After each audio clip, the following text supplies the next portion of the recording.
That was terrific.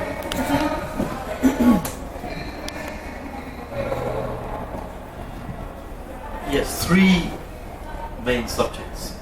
First is, I was told, three things never to do with ultra-high net worth clients. Well, I don't know what high net worth client is, particularly. To me, I think you should treat every single client the same.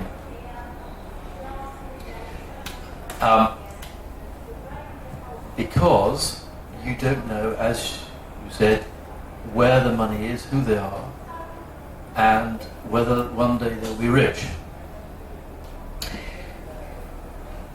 First point I put down, a number of bullet points. Never attempt to sell them anything except wisdom.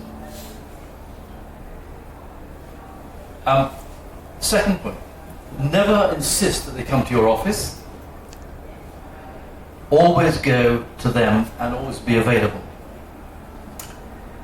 Now this is a nice one, I like this. I got this from somebody else. Never refuse hospitality. And the story was that a friend of mine was advising a very wealthy family, and he had all these papers like me all over the place, and he had to advise, he had to stand up, and he had nowhere to put the papers through. And it's a very important thing, and he was offered a sandwich. And he said, "No, thank you very much, I can't." And somebody said, the aide said to him, "Have the sandwich." I put down here, never send a bill to a client without phoning them first and without discussing and agreeing with them first. I'm a lawyer, and sadly we have this ridiculous dinner party conversation. People say, "Oh, lawyers are expensive." I disagree with that. If you can add value and show them that you really can add value, forget hourly rates. It's a thing of the past. But if you can say and demonstrate very simply and clearly that you can save them for £100,000 or something like that, then it all falls into place. I've put down here the next one, do not get pally with your clients. Again, keep a certain distance. You are a professional person. Another one here, do not ask for money. Never ask a rich person for money. But do not forget to ask them what the deal is. So that when you've persuaded them that you can save them £100,000 or £1 million, make it quite clear. I made that fatal mistake once when I was starting off in practice. I sold a huge factory in Germany, a very famous name, and I was told, would you like to try and sell this factory, but you must not disclose the name of the factory. Which is pretty tall order. It's like saying sell Hoover, but you can't say it's Hoover. And I basically, because of me, that factory was sold through contacts and that sort of thing. And I never got a penny because I didn't do the deal. I think I was still in shorts and everything. Lastly, I've said here, no mobiles and no texting. You go into a meeting, it is incredibly rude to have the phone going or to text. And I know of one example, a very, very, very big deal was lost, nothing to do with me, but I just know about it. Some private wealth managers who were absolutely perfect for the job, and they were pitching for the job, and they basically had it in the bag. They didn't get it. And they asked afterwards, they said, they were very disappointed, obviously. They said, well, as a matter of interest behind the scenes, why didn't we get the job? And the answer came, because you looked at your text during the meeting. So we get to the next point. The next point is in red here. A few things when starting out. Did you do that? No. I didn't know what the question meant, right?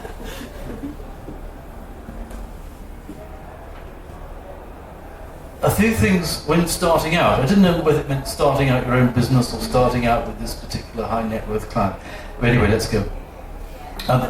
First of all is decide where you're going and what you're aiming for.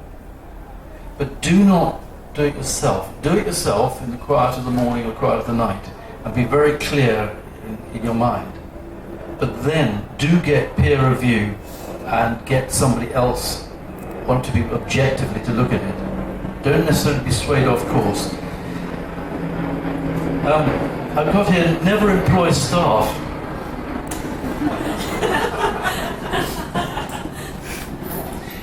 Because,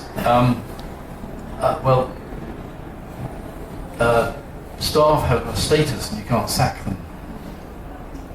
This might not go down very well. Keep your overheads low. And first of all, decide what other people want. Listen carefully, decide what they really want, and then supply it. And better still, as you know from branding, and that's like, create your own market. Then you're really in the business. Always add value to help their business. So go to somebody, instead of trying to sell them something, ask them what they want, how you can help their business. Because by helping their business, you will help your own. And the best asset you have, the very best asset you've got, is your own brain. It's the best computer, it's the best asset you can possibly have. Find out what they're worth, if you can, quietly. And treat everybody with respect, because one day they might have been poor themselves. And if that's what I meant, coming back to the original point, you treat everybody equally.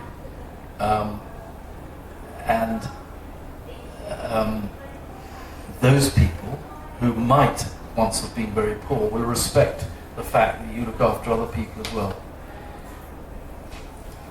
Find out who has the ear of the principal. I can remember a very big deal.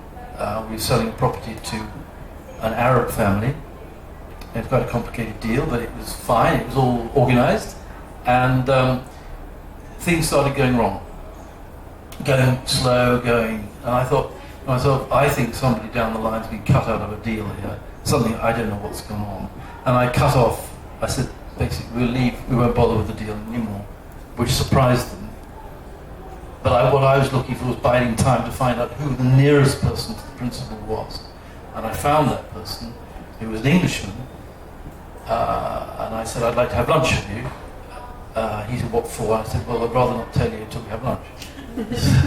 So we had lunch, and I said, he knew about the deal, knew of it, and he said, oh, I know these people extremely well. I'm in the desert with them, and I speak their language, and I said, well, listen, let's talk very frankly, sort of Englishman to Englishman, if I could put it like that, and hope you can get this thing through.